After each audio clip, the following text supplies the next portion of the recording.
Right నేడు చిత్తూరు జిల్లా Kuppam municipal chairman ఎన్నిక జరగనుంది.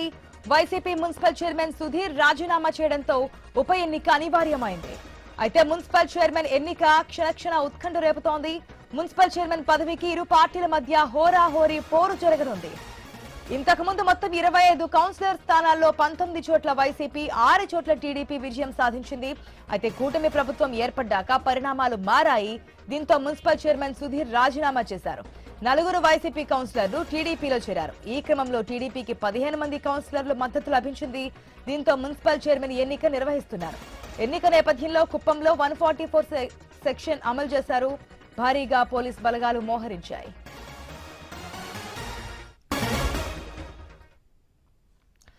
మనం చూస్తున్నాం కుప్పంలో మున్సిపల్ చైర్మన్ కి సంబంధించిన ఎన్నిక జరగబోతోంది. దీనికి సంబంధించిన మరిన్ని అప్డేట్స్ మా ప్రతినిధి వర్మ ద్వారా తెలుసుకుందాం. వర్మ, సాధారణంగా కుప్పం అనగానే మనకి టక్కున గుర్తొచ్చే పేరు సీఎం చంద్రబాబు, ఆయన నియోజకవర్గం. అయితే మున్సిపల్ చైర్మన్ పదవికి వైసీపీ సభ్యులు రాజీనామా చేయడంతో ఇప్పుడు అక్కడ ఉప ఎన్నిక అయితే జరుగుతోంది. మరి బలాబలాలు ఏ విధంగా ఉన్నాయి, ఏ పార్టీ చేజిక్కించుకునే అవకాశం కనిపిస్తోంది? Good morning ASHA. ఈ రోజు కుప్పం మున్సిపల్ చైర్మన్ ఎన్నిక జరగనుంది. ఈ నెల 22న ఏదైతే నోటిఫికేషన్ విడుదల చేసిందో దాని ప్రకారం ఈ రోజు ఉదయం 10 గంటల నుంచి కూడా ఎన్నికల ప్రక్రియ ప్రారంభం కానుంది. ఇక సీఎం చంద్రబాబు సొంత నియోజకవర్గం కుప్పంలో మొట్టమొదటిసారిగా గత ప్రభుత్వ హయాంలో మేజర్ పంచాయతీగా ఉన్న ఆ ప్రాంతం మున్సిపాలిటీగా కూడా రూపొందింది. దీంతో మొట్టమొదటిసారిగా జరిగిన మున్సిపల్ ఎన్నికల్లో వైసీపీ 19 చోట్ల విజయం సాధించగా టీడీపీ 6 చోట్ల మాత్రమే 6 కౌన్సిలర్లు మాత్రం గెలవడం జరిగింది. దీంతో ప్రతిష్టాత్మకంగా తీసుకున్న టీడీపీ కూటమి ప్రభుత్వం ఎట్టి పరిస్థితుల్లో మున్సిపాలిటీని చేజిక్కించుకోవాలి, ఆ చైర్మన్ చేజిక్కించుకోవాలని చెప్పి కూడా నిర్ణయం తీసుకోవడం జరిగింది. ఇందులో భాగంగా ఇప్పటికే కూటమి ప్రభుత్వం ఏర్పడిన తర్వాత మున్సిపల్ చైర్మన్ గా ఉన్న వైసీపీ నేత సుధీర్ రాజీనామా చేయడం జరిగింది. దీంతో మొత్తం 25 స్థానాల్లో ప్రస్తుతం 24 మంది కౌన్సిలర్లు మాత్రమే ఉన్నారు. అయితే ప్రభుత్వం మారిన తర్వాత టీడీపీకి ఉన్న 6 కౌన్సిలర్లతో పాటు అదనంగా మరో 4 కూడా ఆ పార్టీలోకి వెళ్లడం జరిగింది. దాంతో టీడీపీ సంఖ్య 10కి చేరుకున్న పరిస్థితి అయితే ఉంది. అయితే తాజాగా మరో 4-5 కౌన్సిలర్లు కూడా టీడీపీతో టచ్ లో ఉన్నట్లు చెప్తున్నారు.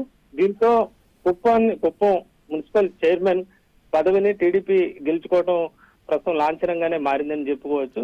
ఇప్పటికే ఇరు పార్టీల నాయకులు కూడా కౌన్సిలర్లను ఇతర రాష్ట్రాల్లో కూడా క్యాంపులు నిర్వహించారు. ఈ రోజు ఉదయం కుప్పంకు తీసుకురావడం జరిగింది.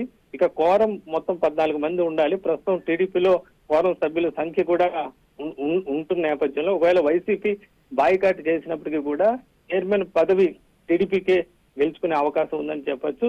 ఈ కౌన్సిలర్ 24 మంది కౌన్సిలర్లతో పాటు అటు వైసీపీ ఎమ్మెల్సీ, ఇటు టీడీపీ ఎమ్మెల్సీ తో పాటు స్థానిక ఎమ్మెల్యేగా ఉన్న ముఖ్యమంత్రి చంద్రబాబు, వీళ్ళ 3 కూడా ఎక్స్ సభ్యులుగా కూడా ఉంటారు. అయితే ఇప్పటికే ఏదైతే టీడీపీకి చాలినంత బలం ఉన్న నేపథ్యంలో ప్రస్తుతం ఎన్నిక లాంఛనంగానే జరిగిపోతుందని చెప్పి అంతా భావిస్తున్నారు. ఈ నేపథ్యంలో ఇప్పటికే సంబరాలకు టీడీపీ కూడా పిలుపునివ్వడం జరిగింది. ఇప్పటికే పెద్ద సంఖ్యలో నాయకులు, కార్యకర్తలు ఇప్పటికే కుప్పానికి చేరుకున్నారు. ఎన్నిక ముగియగానే వాళ్ళందరూ కూడా సంబరాల్లో పాల్గొనేందుకు కూడా ఏర్పాట్లు చేసిన పరిస్థితి అయితే ఉంది. మరోవైపు వైసీపీ గతంలో ఏదైతే చోటు చేసుకున్న పరిణామాల నేపథ్యంలో హైకోర్టును ప్రొటెక్షన్ కోసం ఆశ్రయించిన పరిస్థితి అయితే ఉంది. దీంతో కట్టుదిట్టమైన భద్రత పోలీసులు ఏర్పాటు చేశారు. కౌన్సిలర్లకు ఎస్కార్ట్ కూడా ఏర్పాటు చేసిన పరిస్థితి అయితే ఉంది. మొత్తం మీద ఈ రోజు ఉదయం 10 గంటల నుంచి ఎన్నిక అయితే ప్రారంభం కానుంది. టీడీపీ మాత్రం విజయం పైన పూర్తి ధీమాతో ఉన్న పరిస్థితి అయితే ఉంది. ఆశ. రైట్ వర్మ.